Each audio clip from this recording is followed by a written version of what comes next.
నమస్కారం, welcome to I dream. ధర్మ మార్గం విత్ విజిత కార్యక్రమానికి స్వాగతం.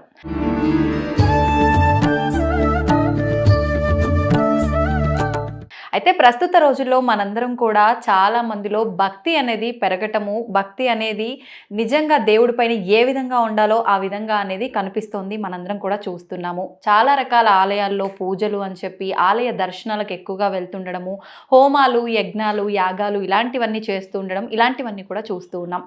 అయినా సరే దాంతోపాటు ప్రస్తుతం అదేవిధంగా హింసలు, ప్రళయాలు, భూకంపాలు ఇలాంటి విపత్తులు కూడా చాలా రకాలుగా చూస్తున్నాం. అసలు ఎందుకు మరి ఇంత ఆధ్యాత్మికంగా మనం ముందుకు వెళ్తున్నా ఇలాంటి విపత్తులు రావడానికి కారణం ఏంటో ఇప్పుడు గురుగారితో మాట్లాడి తెలుసుకుందాం. ప్రస్తుతం మనతో పాటు ఉన్నారు. మనందరము ఎంతో ముద్దుగా టీవీఆర్కే మూర్తి అని చెప్పి పిలుచుకుంటాము. వారే విశ్వపతి గారు. ఇప్పుడు వారితో మాట్లాడి తెలుసుకుందాం. నమస్కారం అండి. నమస్కారం తల్లి. ఎలా ఉన్నారు? ఫైన్ అమ్మా, ఫైన్, బాగున్నాం. అయితే ప్రస్తుత రోజుల్లో చూసుకుంటే చాలా మందిలో భక్తి భావన అనేది పెరిగింది. అది మన కళ్ళ కట్టినట్టుగా తెలుస్తోంది. ఎక్కువగా ఇంత ముందు పోల్చుకుంటే ఎవడెళ్తాడులే అనుకునేటట్టుగా ఉండే జనం ఇప్పుడు ఆలయ దర్శనాలకు కూడా ఎక్కువగా వెళ్తున్నారు. ఎంత దూరం ఏంటి అనేది కూడా చూడకుండా. అదేవిధంగా పూజలు గాని, హోమాలు గాని ఎక్కువగా చేస్తున్నారు. ఇంత చేస్తున్నాము అంటే భగవంతుడు కూడా మనందరినీ రక్షించాలి.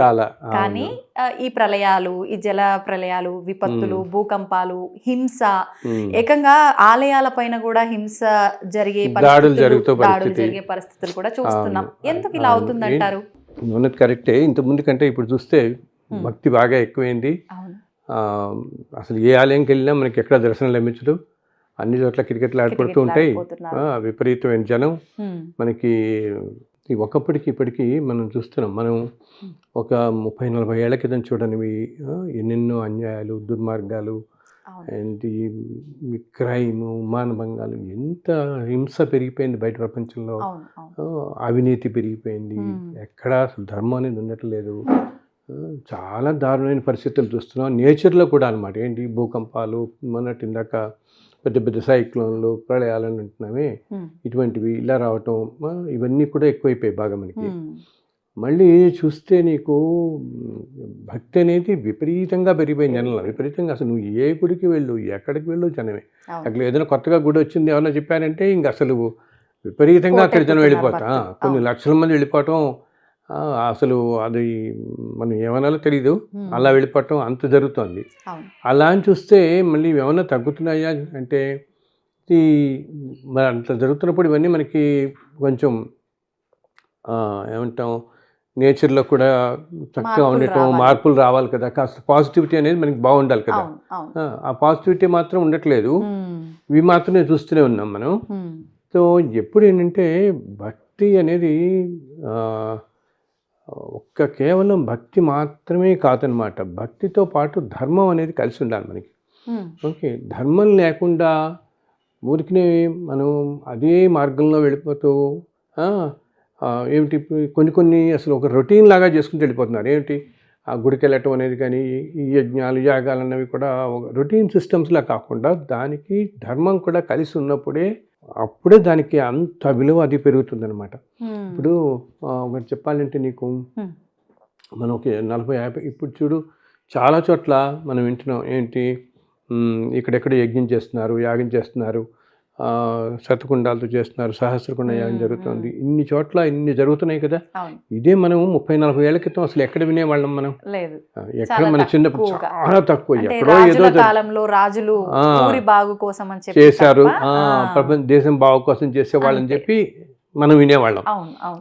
ఏదో మహారాజు తలపెట్టి చేశాడని చెప్పి వినేవాళ్ళం. వేరే ఇప్పుడు ప్రతి నెల మనం ఎన్నో చోట్ల జరుగుతూనే ఉన్నాయి. అన్ని చోట్ల ఇంత జరుగుతున్నా కూడా మరి మామూలుగా ఏమి ఉండాలి? ఆ రోజుల్లో దేశం బాగోవడం కోసం చేస్తే దానికి ఫలితం వచ్చి వెంటనే దేశం అంతా చక్కగా ఉండేది, ప్రజలందరూ ఎంతో సుభిక్షంగా ఉండేవాళ్ళు అప్పుడు కదా. కానీ అదే ఇప్పుడు కాలంలో ఏమవుతుంది, మనకి ఇన్ని జరుగుతున్నా ఏంటి ఎప్పుడు వింటుంటాం మనం. ఇక్కడ హైదరాబాద్లో జరుగుతుంది, ఇంకో హైదరాబాద్లో 4-5 చోట్ల జరుగుతుంది, మళ్ళీ విజయవాడ జరుగుతుంది, ఇంకో ప్లేస్లో. అసలు ఇది ఆంధ్రప్రదేశ్ అని కాదు, మన ఆంధ్ర, తెలంగాణ ఈ రాష్ట్రాలనే కాదు, నువ్వు కర్ణాటకలో, తమిళనాడు ఎక్కడ తీసుకున్నా అక్కడ దేశంలో ఎన్నో చోట్ల యజ్ఞాలు, యాగాలు విపరీతంగా వింటున్నాం. అయినా ఇప్పుడు వింటున్నంత దుర్ఘటనలు అసలు మన సునామీ అనేది మనం చిన్నప్పుడే మనం విని ఎరగం మనం అవును కదా. అవును అంతే పుస్తకాల్లో చదవడం తప్ప ఎక్కడైనా వచ్చింది ఎప్పుడు అనేది వినగం తక్కువగా అసలు భూకంపాలు అనేవి కూడా ఇంత ఇప్పుడు విని ఎరగం ఇటువంటివన్నీ. అవును. ఇవన్నీ ఆ రోజుల్లో లేవు. కానీ ఈరోజు ఇంత ఎత్తున జరుగుతున్నా ఎందుకు ఉండట్లేదు అంటే జనరల్గా సామాన్యంగానే ఎప్పుడైతే ప్రజల్లో ధర్మం అనేది నశిస్తుందో వీళ్ళు ఇంత ఎత్తున చేస్తున్నా కూడా అది సరిపోవట్లేదన్నమాట. అది ఏంటంటే ధర్మం అంతగా తగ్గిపోయింది ఈ రోజుల్లో. ప్రతి వాళ్ళకి కూడా ఏమిటి అందుట్లో ఒక కొన్నాళ్ళకి ఇప్పటికీ కంపేర్ చేస్తే జనంలో ఎఫోర్డబిలిటీ రావటం అండ్ నీకు ఈ ట్రాన్స్పోర్ట్ సర్వీస్ అని రావటం, అవైలబిలిటీ ఉండటం, వెళ్ళడం అన్నిటికీ ఈజీ. ఆ రోజుల్లో ఏంటి అసలు జీవితం మొత్తంలో తిరుపతి ఒక్కసారి వెళ్ళిన వాళ్ళు ఉండేవాళ్ళు, అసలు చూసేవాళ్ళే ఎంతమంది. మా జన్మకు ఒక్కసారి చూస్తే చాలా అనుకున్నట్టుగా ఉండేది. ఈ రోజుల్లో అసలు కొన్ని అనకూడదు కానీ మనం కొంతమంది ఏదో విహారయాత్రలకు వెళ్ళి వచ్చేస్తున్నారు. అన్ని ప్లేసులు కూడా పిల్గ్రిమేజ్ ప్లేసెస్ కూడా అదొక పిక్నిక్ స్పాట్లా తయారైపోతాయి మనకి అనమాట. సో జనరల్గా ఏంటంటే మామూలుగానే బయట నీకు ధర్మం అనేది చాలా తగ్గిపోయినప్పుడు ఈ గ్రహాలు కూడా అనమాట మామూలుగా మనం ఏం చేసేవాళ్ళం ఇంతకుముందు కాలంలో ఎవరికైనా ఏదైనా అనారోగ్యాలు ఏదైనా వచ్చినప్పుడు మనం పురోహితుని సంప్రదిస్తే దీన్ని జపం చేయించండి, గ్రహాలు శాంతి చేయించండి అని చెప్తారు కదా, వింటుంటాం కదా మనం. సో చేయించడం వాళ్ళకి వెంటనే బాగుండటం జరుగుతుంది. కానీ ఏంటి ఎప్పుడైతే గ్రహాలే అసలు అనుకూలించిన పరిస్థితుల్లో ఉంటాయో మనకి అప్పుడేమవుతుంది ఇవన్నీ కూడా మనకి అంత పనిచేయమన్నమాట. వీటి ఎఫెక్ట్ కూడా కొంచెం తక్కువగా ఉంటుంది మనకన్నమాట. సో దానివల్ల ఏమవుతుంది జనంలోని ప్రజల్లో ఎప్పుడైతే ధర్మం అనేది చాలా తక్కువగా ఉందో మనం చూస్తున్నాం. ఎన్నిటికీ ఆస్తులు తగాదాలు, అన్నదమ్ముల తగలుతాం, ఇది ప్రతి దానికి అంతా కూడా టువర్డ్స్ మనీ ఓరియంటెడ్గా ప్రపంచం అంతా పరిగెత్తిపోతున్నారు.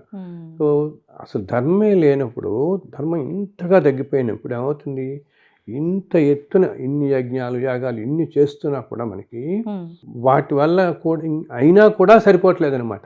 ఇంత చేస్తున్నా కూడా ఎందుకు అసలు ప్రజల్లోనే ధర్మం ఇదే.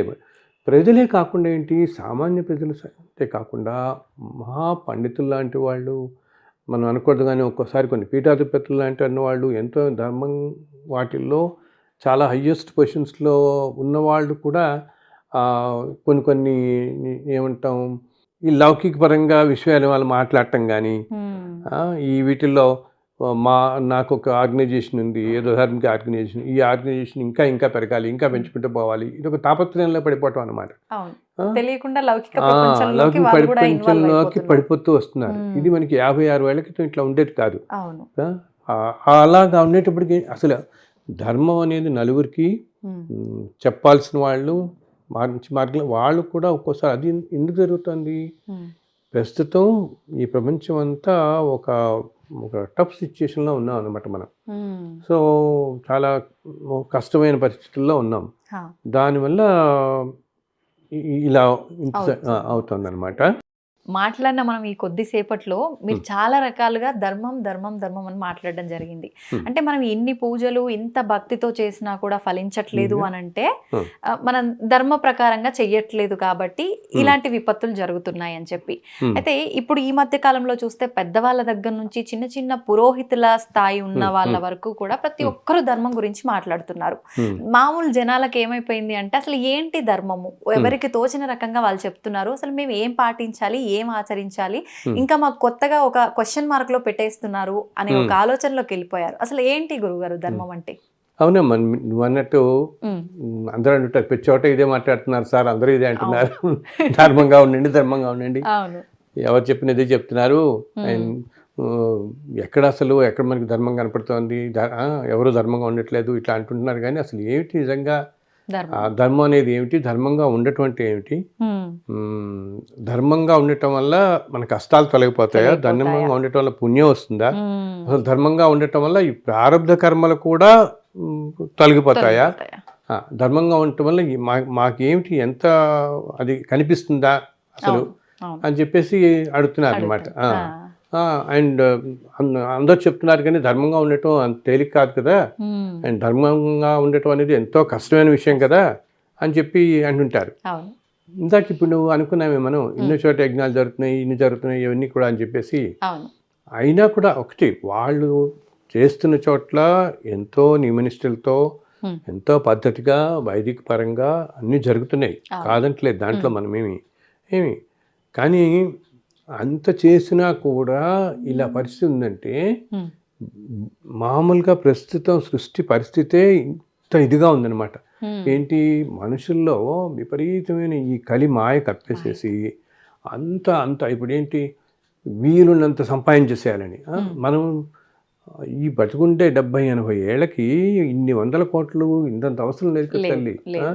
దానికి ఇన్ని ఒక చిన్న జీవితం మనం ఉండేదానికి అంత ఇంత ఇదేంటి, ఇంత అన్యాయంగా ఇలా మూట కట్టుకుంటూ పోతుంటే వీళ్ళు గ్రహించింది ఏంటంటే, ఇప్పుడు సపోజ్ ఇలా నువ్వు ఎంతో అన్యాయం చేసి చాలామందికి ఏంటి ఈ రోజుల్లో ధనం మీద పదవుల మీద ఇదే వ్యామోహం పోతుంది. సామాన్యుల దగ్గర నుంచి చాలా చాలా పెద్ద పొజిషన్స్లో అసలు ఎవరైతే నలుగురికి ధర్మం గురించి వ్యామోహాల గురించి చెప్పాలో వాళ్ళు కూడా వీటిలో పడిపోతున్నారు, ఆ వ్యామోహాలు పడిపోతున్నారు. అండ్ అలాగే ఎంతో బ్రాడ్గా అందరు దేవతలు ఒకటే నాయన, అన్ని సృష్టి మొత్తానికి దేవతల మధ్య అసలు భేదమే లేదు. అందరూ శివుని పూజించిన, విష్ణువుని పూజించిన, అమ్మవారికి పూజించిన, ఒక లక్ష్మీదేవినైనా సరస్వతి పార్వతి ఎవరిని పూజించినా అన్నీ వెళ్ళేది ఒకటే దేవతకే అని బ్రాడ్గా చెప్పాల్సిన వాళ్ళు కూడా లేదు, మీరు ఈ దేవతని పూజించండి, ఆ దేవతని పూజించి మీకు కష్టాలు వస్తాయి, అసలు ఆ దేవత గురించి మీరు కష్టాలనే కూడా కాదు, అసలు ఆ దేవతని మీరు ఆ మాట కూడా ఎత్తద్దు, ఇట్లా రకరకాలుగా ఉండటం. అంటే ఒక పరంపరలో పూజిస్తున్న వాళ్ళు ఇంకొక దేవత గురించి అసలు మాట్లాడొద్దని, ఆ పేరు కూడా ఎత్తొద్దని అంటున్నారు. యాక్చువల్గా మనం సామాన్యుల విషయంలో అయితే వేరు. మీరు ఎప్పుడైతే ఒక మంచి ఆధ్యాత్మికంగా కానీ భక్తిజనంలో కానీ భక్తి మార్గంలో ఒక చాలా ఉన్నతమైన స్థాయిలో ఉన్నప్పుడు ప్రజలందరూ మన ప్రతి మాట మన జాగ్రత్త చూస్తారు. సో ఎంతో బ్రాడ్గా మనం చెప్పాలి కానీ మనుషులకి ఇలాగా వాళ్ళకే పరస్పర భేదం వచ్చేసి మళ్ళీ అసలు దీని మీద ఈ సిస్టమ్ మీద నమ్మకం పోయేలాగా మనం తీసుకురాకూడదు.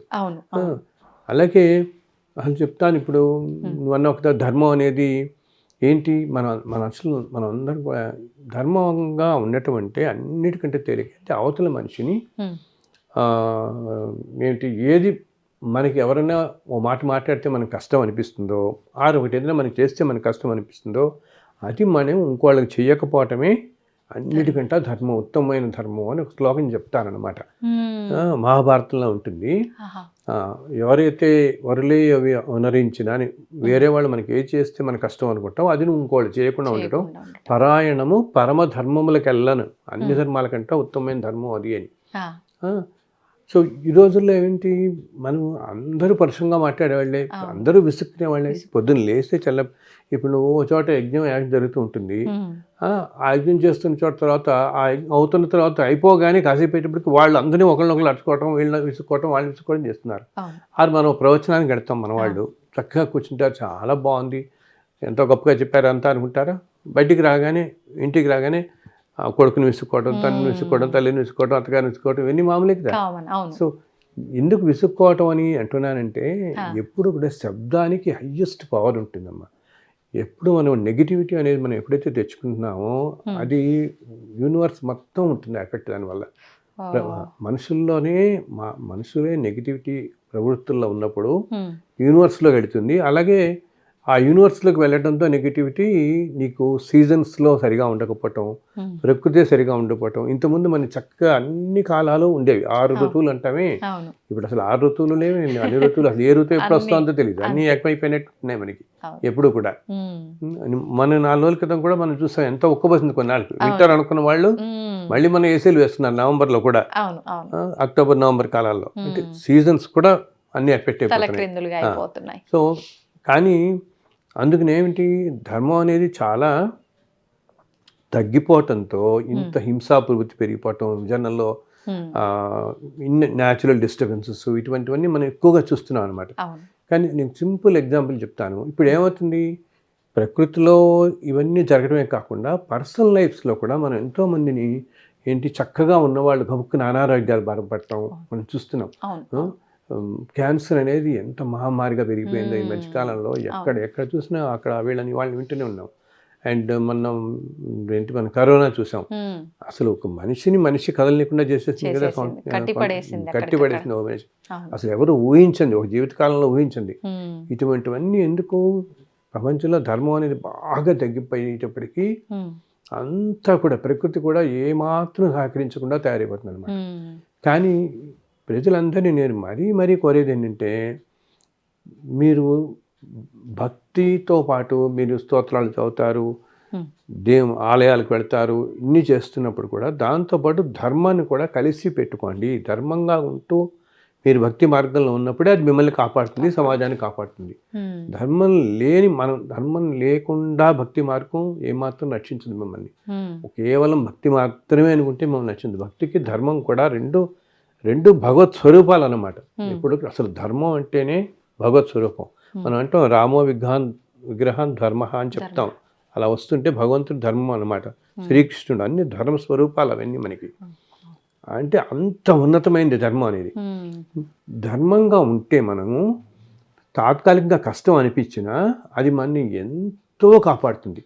మీకు ఒక చిన్న ఉదాహరణ చెప్తాను. ధర్మంగా ఉన్నప్పుడు ఇప్పుడు మామూలుగా మనం అంతా కష్టాలు పడుతుంటాం. అంటుంటారు చూడు, మేము ఎంతో ధర్మంగా ఉన్నాం, అయినా ఏంటంటే కష్టాలు పడతారు, నలుగురికి సహాయం చేస్తాం, మాకు వీలునంతలో ఏదో సహాయం చేస్తుంటాం, అయినా మేము మా పిల్లలు కష్టాలు పడుతున్నారు, మేము కష్టాలు పడుతున్నాం అంటామే. సో ఇది ఎందుకు? ప్రారంభ కర్మల వల్ల మాట. అంటే ఏ జన్మలోనో మనం చేసుకున్న కర్మల వల్ల అది మనకిప్పుడు వచ్చి మనకి అనుభవానికి రావడంతో మనం ఇప్పుడు కష్టాలు పడుతూ ఉంటాం. ఏంటి, ఎప్పుడో ఏదో జన్మలో, ఈ జన్మలో ఎంత ఇదిగా ఉన్నా ఏదో జన్మలో మనం ఏం చేసుకున్నామో తెలియదు కదా మనకి, ఏ జన్మలో చేసుకున్నామో. అందుకని ఇంత వైరుధ్యం మన చుట్టూతో చూస్తుంటాం.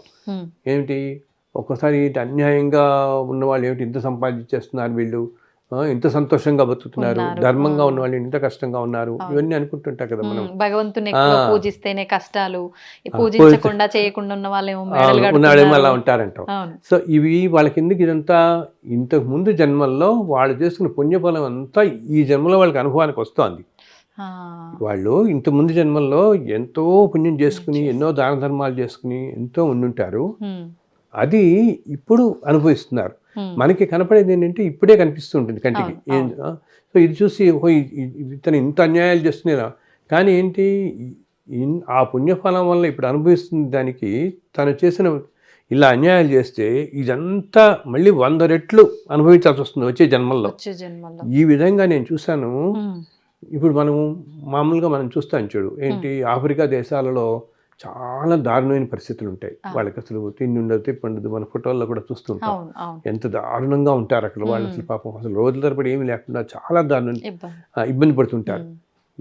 ఏంటంటే ఇప్పుడు మనం ఎదుర్కొంటా ఎంతో అన్యాయాలు చేస్తున్న వాళ్ళు ఇంటి అన్యాయం ఇలాగే ఉంటే, కానీ ఇలా ఉంటే ఇంత అన్యాయం చేస్తూ ఉంటే తర్వాత జన్మలు అటువంటి జన్మలు వస్తాయి. తినడానికి తిండి లేక, కట్టుకోవడానికి లేక, ఉండడానికి నిలవడానికి లేక ఎన్నెన్నో కష్టమైన పరిస్థితులు. అటువంటి జన్మలు అక్కడ ఆఫ్రికానే కాదు, మన ఎదుర్కొండా కూడా మనం చూస్తుంటాం. ఎన్నో కష్టాలు పడుతున్నాం. తినడానికి కూడా తెలియదు. ప్రతి మనిషి ఇలా ఉండటం కూడా ఎంత బ్లెస్సింగ్ అని భగవంతుడికి ఎప్పుడు, అసలు భగవంతుడికి మనం ఎప్పుడు ఆ గ్రేట్ఫుల్నెస్ ఉండాలి మనకి. ఏంటి, అసలు మనం ఆ కృతజ్ఞతా భావం అనేది ప్రతి జీవికి మనిషికి ఉండాలి మనకి. ప్రతి మనిషి నాకు ఇది లేదు అది లేదు అని అహంకారం అనుకుంటాడే కానీ ఉన్న వాటికి ఏమిటి అని సంతోషించాడు. భగవంతుడు ఎప్పుడు చూస్తాడు, నేను వీడికి ఇన్ని ఇచ్చాను, ఇన్నటువంటి కాళ్ళు చేతులు అసలు నడుస్తూ నువ్వు ప్రపంచాన్ని చూడగలుగుతావు. పాపం కళ్ళు లేని వాళ్ళు ఎంతమంది ఉంటారమ్మా, కాళ్ళు లేని వాళ్ళు ఎంత ఉంటారు. ఇవన్నీ ఎంత బ్లెస్సింగ్ మనిషికి మనం. బట్ ఏంటంటే ప్రతి మనిషికి ధనమే ధనమే ధనమే. కలియుగం అంటే ధనమే. ఆ ధనం డబ్బు డబ్బు డబ్బు ఆ ప్రాప్తులు దాని వెనకాలే పడిపోయి తనకున్న చిన్న చిన్నవి కూడా నేను అందరితో చెప్తాను, మనం మాట్లాడుతుంటాం. ఇప్పుడు ఈ క్షణం ఇలా తీసుకుంటే ఈ క్షణంలో ఎన్ని కార్పొరేట్ హాస్పిటల్లో ఎంతమంది ఎన్ని రకాలు బాధపడుతుంటారు. ఎన్నో ఐసీయూల్లో కిడ్నీస్ ఫెయిల్ అయిపోయిన వాళ్ళు, హార్ట్ సర్జరీస్ అవుతున్న వాళ్ళు, కోమాలో ఉన్న వాళ్ళు, కొంతమంది 2 సంవత్సరాలు కోమాలో ఉండిపోతారు. ఎంత బాధాకరమైంది, ఎంత నరకం తల్లి. మామూలుగా నువ్వు ఒక రోజు మనకి జ్వరం వచ్చి మంచి మీద పడుకుంటేనే మనకి ఎంతో బాధ అనిపిస్తుంది. ఒక 2 సంవత్సరాలు ఏంటి నీకు ఇది ప్రాణం వెళ్ళి అందరూ ఏమనుకుంటా వాళ్ళకి తెలియదని, మనిషికి అన్నీ తెలుస్తూ ఉంటాయి. కోమా స్థితిలో ఉన్నప్పుడు అన్ని లోపల తెలుస్తూ ఏమీ చేయలేని స్థితి అనమాట. అచేతనమైన స్థితిలో పడి ఉండి ఇటు ప్రాణం వెళ్ళిపోక ఎంత నరకాతి బాధలు. ఈ అన్యాయాలు చేసే వాళ్ళందరూ గ్రహించాల్సింది ఏంటంటే అటువంటి బాధలు లోనవుతారు వీళ్ళు. అలా అస్సలు అటు పోకుండా ధర్మంగా ఉండడానికి ప్రయత్నించండి. అంటే ఏంటి, మంచి మార్గంలో ఉండండి. మంచి మార్గంలో మీరు సంపాదించుకునేది నలుగురికి పంచిపెట్టండి. ఇప్పుడేం మనమేం ఇక్కడ 1000 ఏళ్ళు ఉండిపోవట్లేదు కదా, అంత డబ్బు మనకేం వస్తుంది లేదు. ఉన్న 70-80 ఏళ్ళకి శాశ్వతం కాదు ఆ మాత్రం దానికి.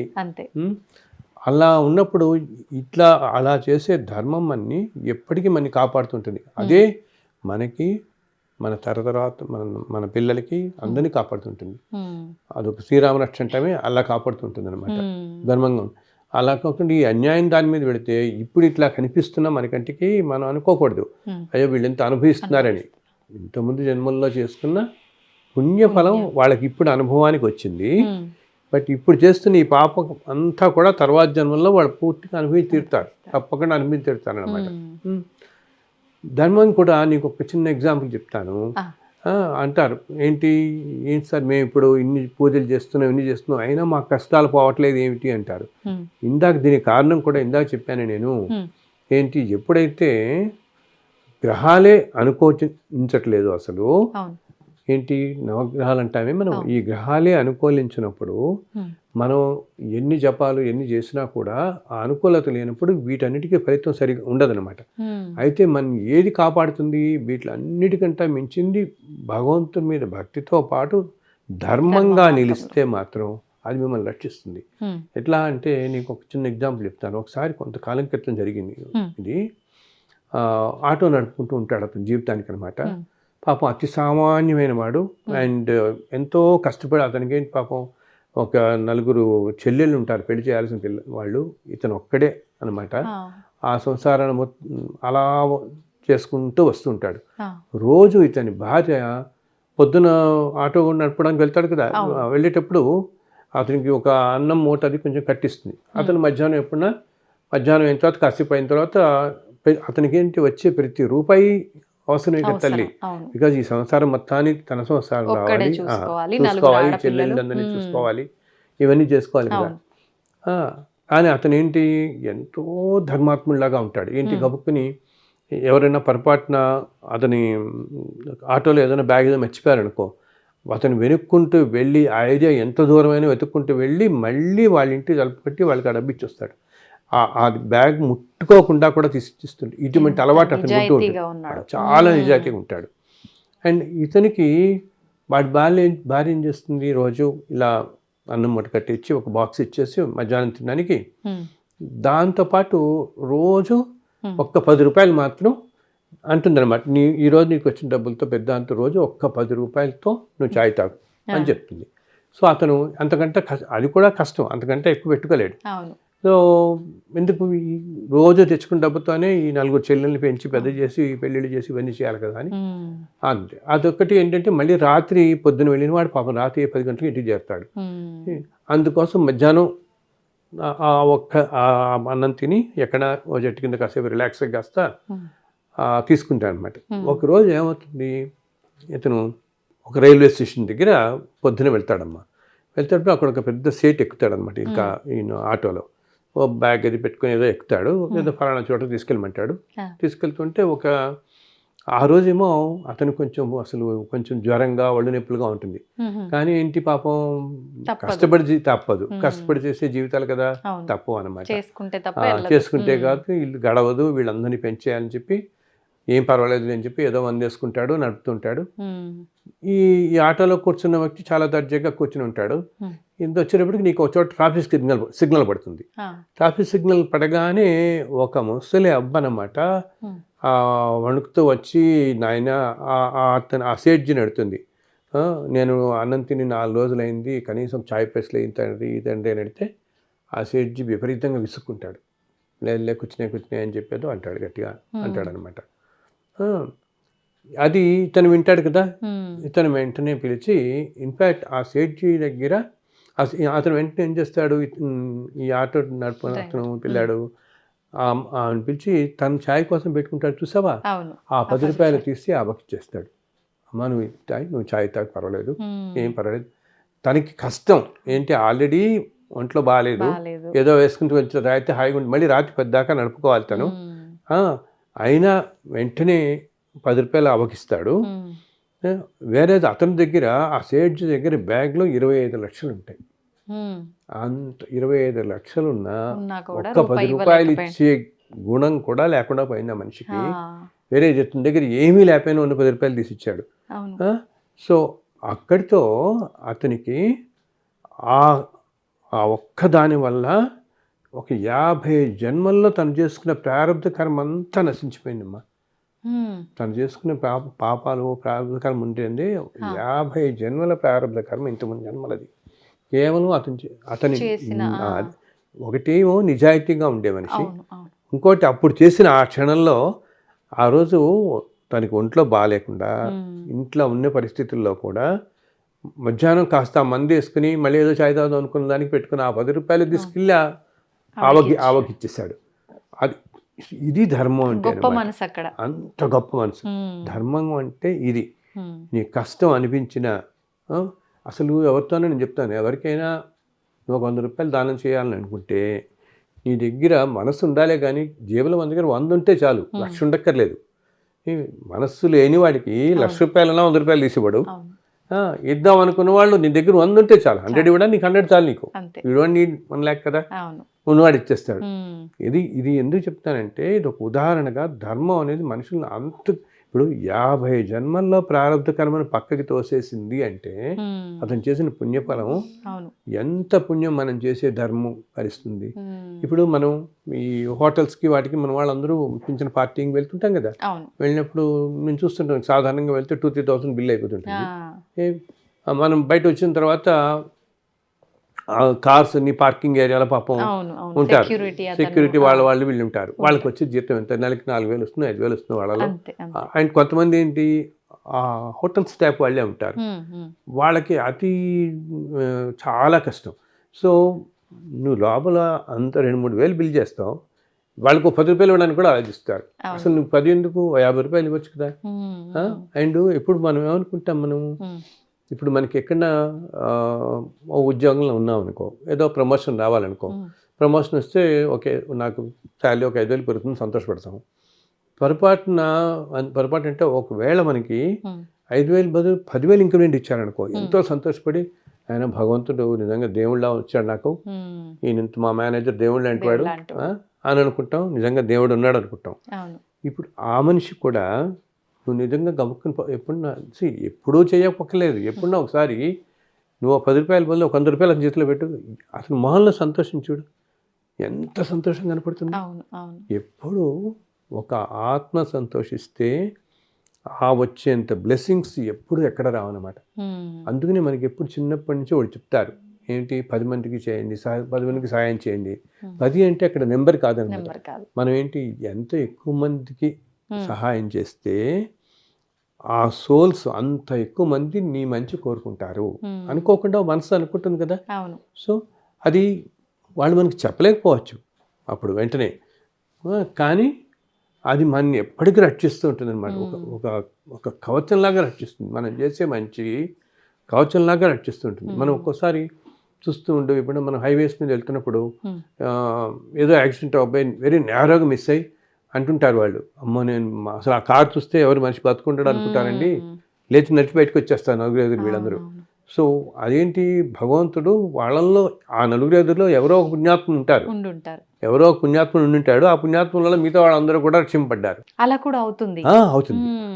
ఆ నలుగురు ఎవరో పుణ్యాత్ముడు ఉండటం బట్టి మిగతా వాళ్ళు కూడా దానివల్ల వీళ్ళు రక్షింపబడ్డారు. సో వాళ్ళు చేసుకునే పుణ్యం అనేది అంతగా మనిషిని కాపాడుతూ ఉంటుంది. మనం అనుకుంటాం అంత కాపాడుతుంటుంది. వేరే అన్యాయం వల్ల మనం సంపాదించామనుకో, మనం ఈ క్షణంలో మనం అనుకుంటాం, కానీ అది తర్వాత అది కష్టపెట్టినట్టు ఏది కష్టపెట్టదు. అన్యాయంగా సంపాదించిన ధనం కానీ, పరుషంగా మాట్లాడటం కానీ, మనం ఎవరినన్నా కూడా అసలు నేను అందరితో చెప్తుంటాను అన్నమాట. ఇప్పుడు మనం ఇందాకన్నామే, వాళ్ళకి ఏముందండి 500 కోట్ల బ్రహ్మాండంగా అనుభవిస్తున్నారు, అన్యాయం ఉంది, డబ్బే ఇంపార్టెంట్, నువ్వు ఎలా సంపాదించావని ఇంపార్టెంట్ కాదు కదా అంటుంటారు కదా. అంటారు ఎలా వచ్చిందన్నది కాదు ఈ రోజుల్లో, నీకు డబ్బు ఉందా లేదా, డబ్బు ఉంటే గొప్పవారు, అంతే ఎంత గొప్ప అంటుంటారు దుర్మార్గాలు కదా. చేసినా. బట్ అన్యాయంగా చేసేదాని వల్ల తల్లి తర్వాత తరాల్లో కష్టపడతారు, అసలు ప్రశాంతత ఉండదు వాళ్ళకి. ఈ రోజున మనం ఇందాక అనుకున్నామే, చాలా డౌన్ ట్రోడన్గా ఉండి ఎన్నో కష్టాలు పడుతున్న వాళ్ళు, అనారోగ్యాలు పడుతున్న వాళ్ళ పార్లు, వీళ్ళందరూ ఏంటంటే ఏదో జన్మల్లో వాళ్ళు చేసుకున్న పాప ఫలం కూడా అనుభవిస్తున్నారు. సో ఈ రోజు నీకు భగవంతుడు ఒక ధర్మంగా, ఇప్పుడు నువ్వు మంచి ఉద్యోగం చేస్తున్నావు, ఉద్యోగంలో చాలా కష్టపడి పైకి వచ్చావు, బాగా సంపాదించుకుంటున్నావు అనుకో, అది వేరు. ధార్మికంగా సంపాదించిన ధనం వేరు, అన్యాయంగా సంపాదించుకున్న ధనం వేరు. అన్యాయంగా సంపాదించుకుంటే ధనం ఇప్పుడు నీకు అనిపిస్తుంటుంది నేను బాగానే ఉన్నాను అని చెప్పి, కానీ వచ్చే జన్మల్లో వాటన్నిటికీ ఎన్నో రెట్లు బాధపడాల్సి వస్తుంది. అది కూడా ఏంటి, నువ్వేంటంటేట ఎంత ఎక్కువ నువ్వు అన్యాయం చేసావనుకో, అప్పుడేమవుతుంది, ఒకే జన్మలో నువ్వు ఒక 10 జన్మల కర్మ అనుభవించాల్సి వస్తుంది, ఫోర్స్లా వచ్చి పడిపోతుంది. అర్థమైందా? ఏంటి ఒకే జన్మలో అంటే ఏంటి, వాడికి ఒక కష్టం కాదు 10 రకాల కష్టాలు వస్తాయి మనిషికి. సో పాపంగా సంపాదించే సొమ్ముతో మనుషులందరూ గ్రహించాల్సింది ఏంటంటే, ఏమిటి ఈ జన్మ, తర్వాత జన్మ ఏముంటుందా ఏం చూద్దామని అనుకున్న వాళ్ళు తర్వాత జన్మలో, ఒక్కొక్క జన్మలోనూ ఇన్ని కోట్ల జన్మల్లో చేసుకున్న వాటిల్లో వాళ్ళు ఒక జన్మ అనుభవం రావటం కాదు, ఒక్కో జన్మలోనూ ఒక 50 జన్మల ప్రారంభకరం వాళ్ళు అనుభవించాల్సి వస్తుంది. అటువంటి వాళ్ళే గట్టిగా పడుతుంది, అప్పుడు చాలా గట్టిగా పడుతుంది. అసలు సామాన్యంగానే అమ్మా, మామూలుగా ఏంటంటే కాలంలో ఇప్పుడు మనం కొంచెం ఏమంటాం, చాలా కష్టకాలంగా ఉంది ప్రపంచం మొత్తానికి కూడా కష్టకాలం. ఇది అందరూ పెద్దవాళ్ళు చెప్తున్నారు, ఏమిటి 2020 నుంచి స్టార్ట్ అయింది, 2030 దాకా ఉంటుంది అని చెప్పి ఎప్పుడో చెప్పబడింది. ఈ 10 years కొంచెం టఫ్ పీరియడ్లో ఉన్నాం అనమాట.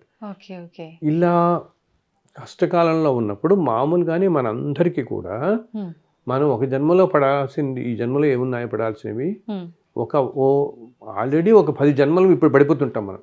అందుకనే ఇన్ని రకాల కష్టాలు చుట్టూతో చూస్తున్నాం మనుషులు. మరి ఇప్పుడు ఎందుకు మనం ఉద్యోగం చేసే చోట కానీ, మన ఇళ్లలో ఉండే చోట్ల, పక్క ఇళ్లలో ఉండే వాళ్ళలో కానీ ఎన్నో రకాల కుటుంబంలో అశాంతి, ఇవన్నీ ఎన్నో చూస్తున్నాం కదా.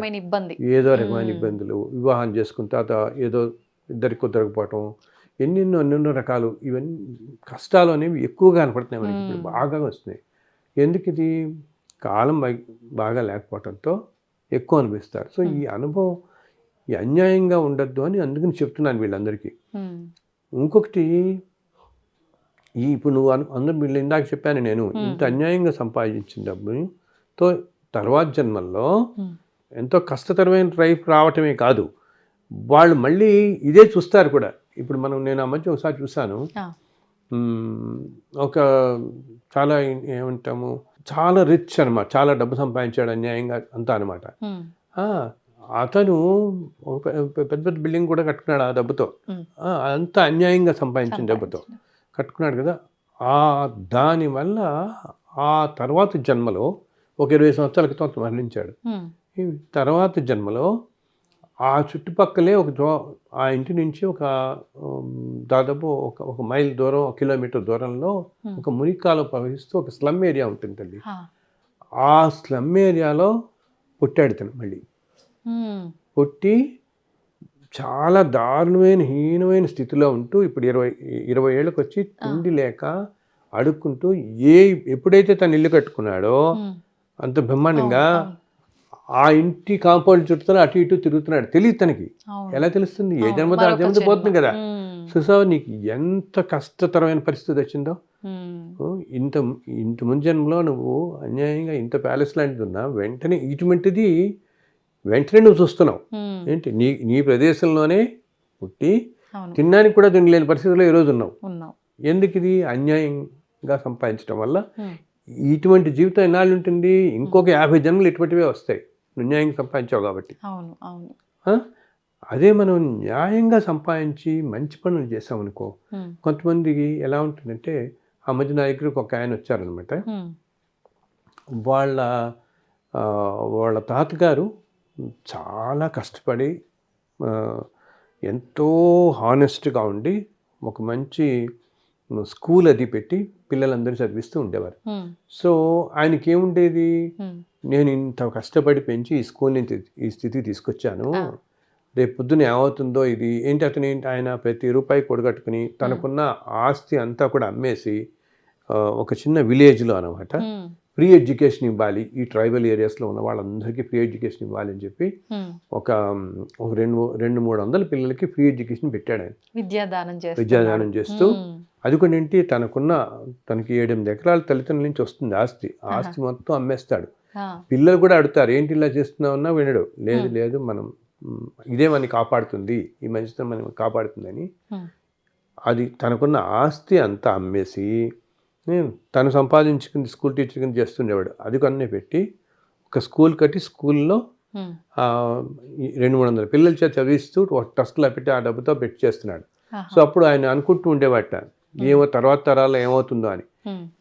ఎప్పుడైతే నువ్వు అంత మంచి పని చేసి అంత చేస్తున్నావో ఏమవుతుందో తెలుసా, తర్వాత కాలంలో మళ్ళీ నువ్వు జన్మ ఏదో తీసుకుని ఇదే కుటుంబాల్లో నువ్వు జన్మిస్తావు, మళ్ళీ దీన్ని నువ్వు చూసుకుంటావు. అర్థమైందా? మళ్ళీ నువ్వు చేసిన వ్యవస్థ అంతా నీకంటే కనిపిస్తుంది. నువ్వు ఎక్కడో వాళ్ళలోనే సంబంధించిన వాళ్ళలోనే పుట్టి మళ్ళీ ఇదంతా నువ్వు చూసుకోగలుగుతావు, సంతోషంగా చూసుకుంటాడు అప్పుడు మళ్ళీ. కానీ తెలియదు తనకి, నేను చేశాను ఇదంతా అని తెలియదు. ఎందుకు చెప్తున్నానంటే ఈ రోజుల్లో ఎవరైనా ఈ ప్రోగ్రామ్ చూస్తున్న వాళ్ళు ధార్మికంగా పరంగా వాళ్ళ ఇప్పుడు సింపుల్ ఎగ్జాంపుల్ తల్లి, ఈ హైటెక్ సిటీలో ఇంత పెరిగిపోయింది బ్రహ్మాండంగా కదా మనం చూస్తున్నాం, ఎలా ఉంటుందో ఒకటి పెద్ద పెద్ద 40 అంతస్తులు 50 అంతస్తులు ప్రపంచం ఇలా పెరిగిందా. మనం సిటీ దాటి ఒక 30-40 కిలోమీటర్లు బయటికి వెళితే శానిటేషన్ ఉండదు, ఒక హాస్పిటల్స్ ఉండవు, విలేజెస్లో దారుణ పరిస్థితులు. జస్ట్ 40-50 కిలోమీటర్లు బయటకు వెళ్తే అంతే కదా. ఎంతో దారుణమైన పరిస్థితుల్లో ఉన్నవాళ్ళు ఉన్నారు. ఇప్పటికీ కూడా విలేజెస్లో ఒక ఊరు దాటి బయటకు ఎక్కడికో వెళ్ళి మంచినీళ్ళు తెచ్చుకునే వాళ్ళు ఉంటారు, రోజు మోసుకొచ్చుకునే వాళ్ళు ఉన్నారు. ఎందుకు అవుతుంది, ఈ సంపద అనేది కొన్ని చోట్లకే కేంద్రీకృతం అయిపోతుంది. ఇప్పుడు ఊరికినే అసలు జస్ట్ ఒక 100 crores ఉన్నవాళ్ళు, అంటే 100 కోట్లు ఉన్నవాళ్ళట ఈ దేశంలో ఈరోజు కొన్ని లక్షల మంది ఉన్నారు, లక్షల మంది. నిజంగా మనం బతకడానికి, ఒక జన్మ బతకడానికో లేకపోతే నీ తర్వాత తరం బతకడానికో 100 కోట్లు అవసరం లేదు కదా నీకు. దాంట్లో నువ్వు గనక అండ్ ఇంకొకటి ఏంటి, నీకు ఇప్పుడు నువ్వేమి చూసుకోకుండా 100 కోట్లు అలా చూసుకుంటూ ఉంటావు, 70 ఏదో వస్తుంది, 70-80 years నువ్వు వెళ్ళిపోతావు. ఆ తర్వాతలో దాన్ని ఎవరేం చేస్తారో ఏమీ తెలియదు నీకు. అది డబ్బు సంపాదించడం కానీ ఏదైనా ఏంటి, అసలు ఏ మనిషి అయినా ప్రతి మనిషికి సంతోషంగా ఉండాలి, సుఖంగా ఉండాలి, ఆనందం. ప్రతి వాళ్ళకి హ్యాపీనెస్సే కదా. ఒక సినిమా చూస్తే హ్యాపీనెస్, కాఫీ తాగితే హ్యాపీనెస్, టీ తాగితే హ్యాపీనెస్, ఏదైనా మంచి చోటుకి వెళ్తే సంతోషమే మనిషికి ఎప్పుడు ఆలోచిస్తాడు. సో ఈ డబ్బు సంపాదన అనేది అయితే ఏమవుతుంది, మనుషులకి డబ్బు సంపాదన మాత్రం అది లిమిట్ లేనేది అనమాట. ఆనందం ఎంత ఉన్నా ఇంకా కావాలనిపిస్తుంది, తృప్తి ఉండదు, దాంట్లో తృప్తి ఉండదు. వీళ్ళకి అర్థం ఒకటి చేసుకోవాలి, ఏమిటి ఇది ఏదో స్టేజ్లో మనకే కష్టం ఇది దీనివల్ల. సో రోజు నీకు ఇదే సరిపోదు. అదే కాకుండా ఈ రోజున ఇప్పుడు ఇండియాలో కొన్ని లక్షల మంది ఉన్నారు అనుకున్నాం కదా, మనం 100 కోట్లు ఉన్న వాళ్ళు 10 లక్షల మంది ఉన్నారు. వీళ్ళ ప్రతి ఒక్కళ్ళు కూడా 20% పని 20 కోట్లు పక్కన పెట్టేసి వీటిలన్నీ ఎన్ని లక్షల జీవితాలు బాగుపడతాయి, చక్కగా హాస్పిటల్స్ కట్టచ్చుకోవచ్చు.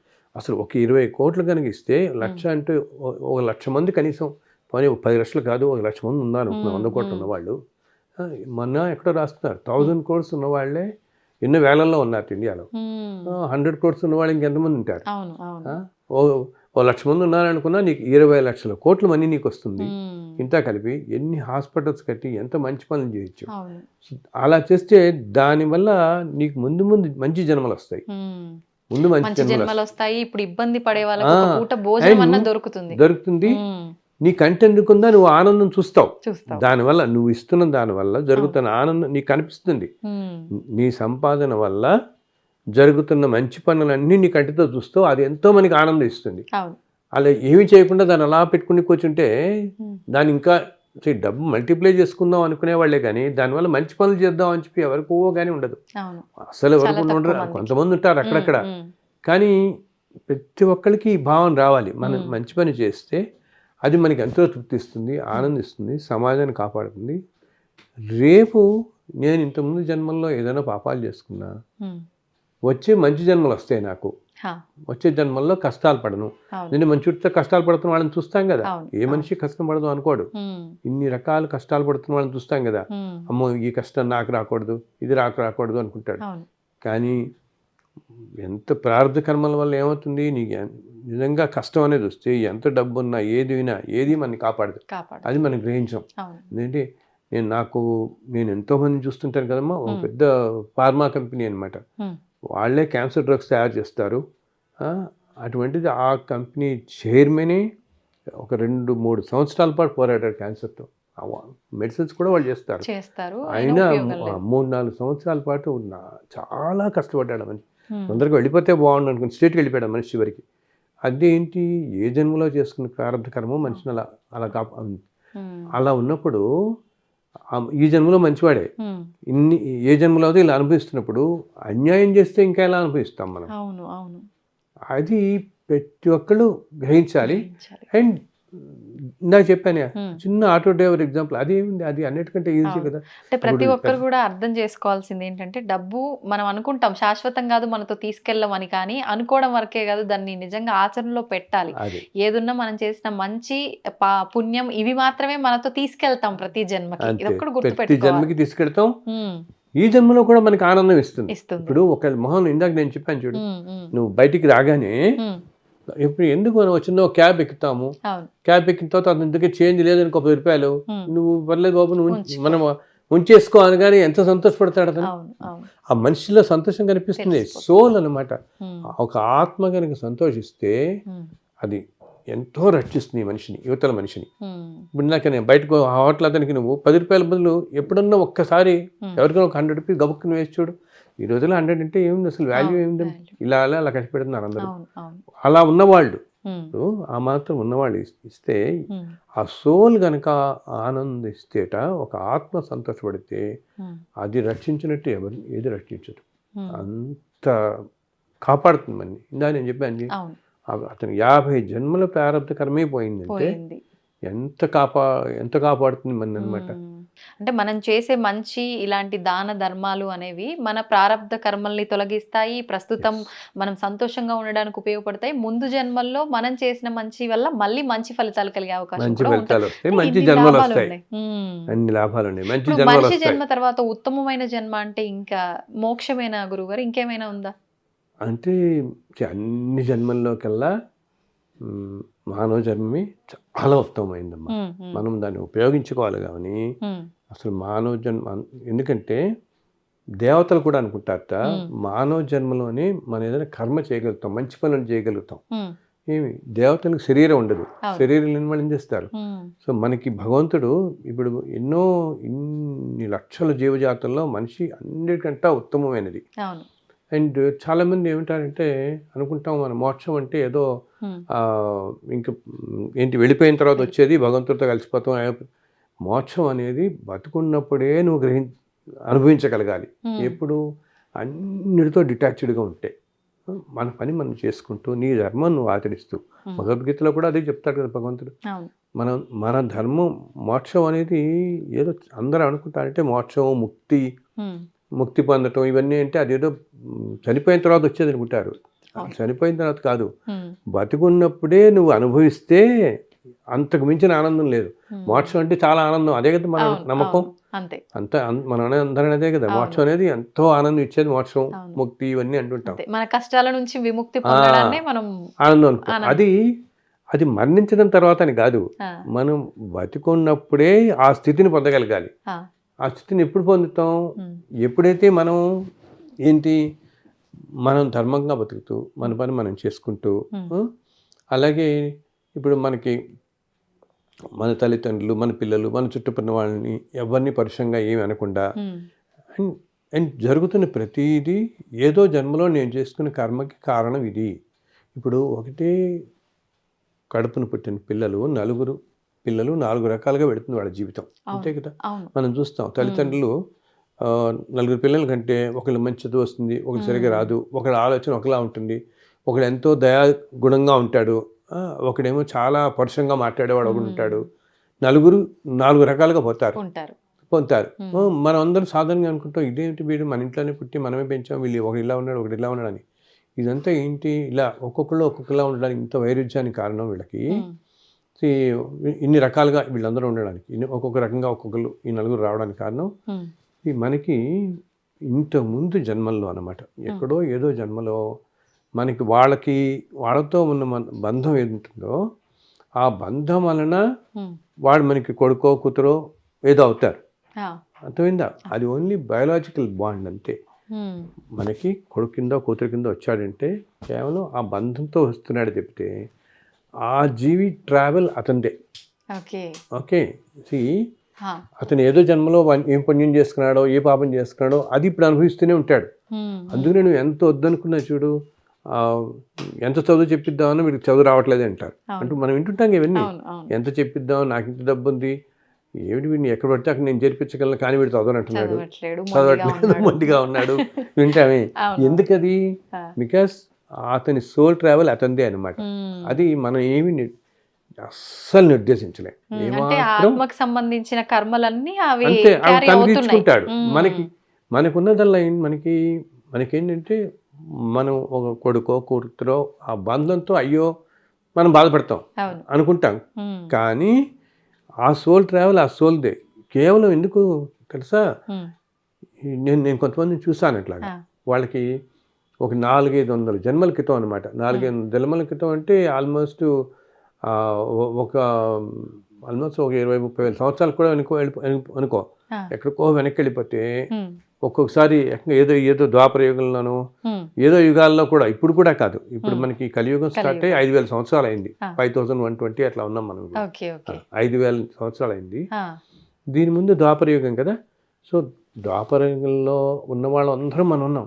మనందరం అప్పటి వాళ్ళు ఎప్పుడెప్పటి నుంచో ఉన్న వాళ్ళందరం. అందుకనే చూడు, కొంతమందికి కృష్ణుడు అంటే ప్రాణం, కొంతమంది ఉంటారే. ఇక ద్వాపర యుగంలో వాడు కృష్ణ లీలలు అన్ని చూస్తుంటారు, వినుంటారు. వాళ్ళ కొంతమంది ఏంటి అసలు శ్రీకృష్ణుడు వారు ఈ భూమి మీద 125 సంవత్సరాలు ఉన్నారు. 125 సంవత్సరాలు 125 సంవత్సరాలు ఉన్నప్పుడు ఆయన, మనం భాగవతంలో శ్రీకృష్ణ లీలలను చదువుకుంటాం కదా, ఎన్నో లీలలు కదా. కానీ ఆయన జీవితంలో ప్రతిరోజు ఎన్నో లీలలు జరిగాయి. సో ఆయన జీవించినంత కాలం ఎంతో మంది ఆయన చూస్తుంటారు కదా. ఆయన సాక్షాత్ శ్రీకృష్ణుడు అంటే పరమాత్మ నారాయణుని కదా. సో కొంతమందికి ఏంటంటే ఆ రూపం ఆ భగవంతుని అలా ఉండిపోయి ఈ జన్మలో అంత అట్రాక్ట్ అయిపోతారు కృష్ణుడికి. కొంతమంది చూడండి, మా కృష్ణుడు అంటే చాలా ప్రాణం అండి అంటుంటారు కదా. సో ఇంకో కృష్ణుని పక్కన పెట్టుకున్నావు నువ్వు. సో కన్నయ్య అంత ప్రాణం. ఎందుకంటే మేబీ బహుశా నువ్వు అన్ని జన్మల క్రితం బహుశా నువ్వు కృష్ణుని చూస్తుంటావు ఆ జన్మలో. అందుకని అది ఆ సోల్కి తెలుస్తుంది. సోల్కి ఏంటంటే ఆత్మకి అన్నీ తెలుస్తాయి, కానీ సోల్ మన మైండ్కి చెప్తున్నది మనకి అర్థం కాదు. ఏం చెప్తుంది అనేది మాత్రం మనకి మైండ్ చెప్తుంది, మనకి అర్థం కాదు. Soul will know everything. అందుకనే చూడు, నీకు కొన్ని చోట్లకి నీకు వెళదాం అనిపిస్తుంది, కొన్ని చోట్ల హ్యాపీగా ఫీల్ అవుతావు, కొంతమంది దగ్గర కొన్ని ప్రదేశాల్లో బాగుంటుంది అనిపిస్తుంది. ఇంకా సోల్ గ్రహిస్తుంది. ఒక్కోసారి మనం చూడు, ఏదో ప్రదేశానికి వెళ్తే అక్కడి నుంచి రాబుద్ది కాదు మనకి. ఎందుకంటే ఏదో జన్మలో మనకి అక్కడ ఏదో ఉంటుంది అసోసియేషన్, దాంతో ఆ ప్లేస్తోనో ఆ మనుషులతోనూ. కొంతమందిని చూసినా కూడా ఎక్కడో చూసినట్టు ఎంతో దగ్గర వాళ్ళలా అనిపిస్తారు మనకి. సో ఏదో అది సోల్ కి అర్థం అవుతుంది. But mind in the human body ఏంటి, మైండ్ ఎప్పుడు లాజిక్ ఆలోచిస్తుంది. ఇది ఇట్లా కదా, అది ఇట్లా కదా, 100 లాజిక్లు పెట్టుకునేటప్పటికి నీకు రియాలిటీ ట్రూత్ అనేది పోతుంది, అసలు సత్యం పోతుంది. సో అందువల్ల ఏంటంటే నేను చెప్పేది సో ఏదో ఒక జన్మలో సపోజ్ మన పక్కింట్లో ఒకళ్ళు ఉంటారు, మనకి ఎంతో సాన్నిహిత్యంగా ఉంటాం. సో అప్పుడప్పుడు వింటుంటాం, సరే నువ్వు నా తమ్ముడైతే బాగుండేది, చక్కగా మనం ఒకటే. ఇప్పుడు తర్వాత ఎవరి దాన్ని వాళ్ళు వెళ్ళిపోతారు, వీళ్ళ ఉద్యోగాలు వాళ్ళు. అప్పుడు అనిపిస్తుంది కదా, అయ్యో నువ్వు కలిసి ఉంటే వాళ్ళం బాగుంటాం, అన్నదమ్ములు అయితే బాగుండేది, ఇట్లా అనుకుంటామే. ఆ బాండ్ సోల్ టు సోల్ ఎక్కువ ఉన్నప్పుడు ఆ తర్వాత ఎప్పుడో జన్మల్లో వాడు మనకి కొడుకో కూతురో భార్యో భర్త అవుతాడు. ఆ సోల్ కొన్ని కనెక్ట్తో ఆ బంధం. ఎందుకు ఆ రోజుల్లో నువ్వు అంతగా మనిషి అంటే ఇష్టపడ్డావు, మనతో కలిసి ఉండాలని మనం అనుకున్నాం కాబట్టి ఆ మనిషి ఏదో విధంగా మనకు దగ్గర అవుతాడు. కానీ అది ఎప్పుడో సపోజ్ చెప్పాను ఒక 400 జన్మల క్రితం ఎప్పుడైంది అనుకో, ఆ తర్వాత జన్మలన్నీ వాడు ఎక్కడెక్కడో పుట్టుంటాడు, ఉమ్. ఏదో ఉద్యోగాలు చేశాడు, ఏదో విధంగా బతుకుంటాడు, అవును. ఏదో రకరకాల రీతుల్లో జీవించుంటాడు కదా. ఉమ్. సో అన్ని రీతుల్లో జీవిస్తున్నప్పుడు ఉమ్. ఆ బాండ్ వల్ల, ఆ ఉమ్. బంధం వల్ల నీకు కొడుకు అయ్యాడు. కానీ మళ్ళీ వాడి జీవితం ఎలా గడుస్తున్నది మనకు సంబంధం లేదు. సంబంధం లేదు. వాడి జీవితం మొత్తం ఉమ్. ఈ మధ్యలో ఈ 4-5 జన్మల్లో వాడేం చేసుకున్నాడు, అంతే. అంతకుముందు అంత జన్మల్లో ఏం చేసుకున్నాడు బట్టి ఆ మనిషి జీవితం అంతా వెళుతుంటుంది. ఉమ్. సో నేను ఈ మహోత్సవం అనే దగ్గర నుంచి వస్తాం మనం ఇదంతా. అవును. ఎందుకు చెప్తున్నాను ఇదంటే, ఉమ్. మనం ఎప్పుడైతే వేటి మీద మోహం పెట్టుకోమో, ఉమ్. ఏంటి ఈ కొడుకు ఇట్లా అయ్యాడు, కూతురు ఇట్లా అయ్యాడు, నేను డబ్బు సంపాదించలేకపోతున్నాను, వీడు ఇట్లా ఉన్నాడు, ఉమ్. దేని మీద అటాచ్మెంట్ పెట్టుకోకూడదు. ఇప్పుడు పెట్టుకోకూడదు. జరుగుతున్నదంతా మనం ఏదో జన్మలో చేసుకున్నది వల్ల మనం అనుభవిస్తున్నాము. ఉమ్. అందుకని ప్రతి అంటాం చూడు, నెక్స్ట్ మినిట్ మనకు తెలియదు అంటుంటాం కదా, వింటుంటాం ప్రతి చోట. వింటుంటా. వచ్చేది ఏమిటి, రేపేం జరుగుతుందో మనకు తెలియదు. ఉమ్. ఇవన్నీ ఏంటి, ఇంతకుముందు జన్మల్లో ఉన్నదంతా. అందుకని మనం ఒక చోట ఉద్యోగం చేస్తాం, ఇంకో చోటుకి వెళ్తాం, ఇంకోళ్ళు కలుస్తాం, ఇంకో జీవితం. ఇదంతా కూడా పూర్వజన్మలు దాన్ని బట్టి గడుస్తుంటుంది. ఉమ్. సో జరుగుతున్నదంతా కూడా ఏదో మనం ఏదో జన్మలో చేస్తుంది జరుగుతుంది అని, ఈ జన్మలో ధర్మంగా ఉండాలి. ఉండాలి. ధర్మంగా ఉంటూ మనకు ఎవరినో ఒకరు అన్యాయం చేశారనో, ఏదో అన్యాయం చేశారనుకో, ఏమో ఏ జన్మలో నువ్వు ఆ మనిషికి ఏం చేసావు,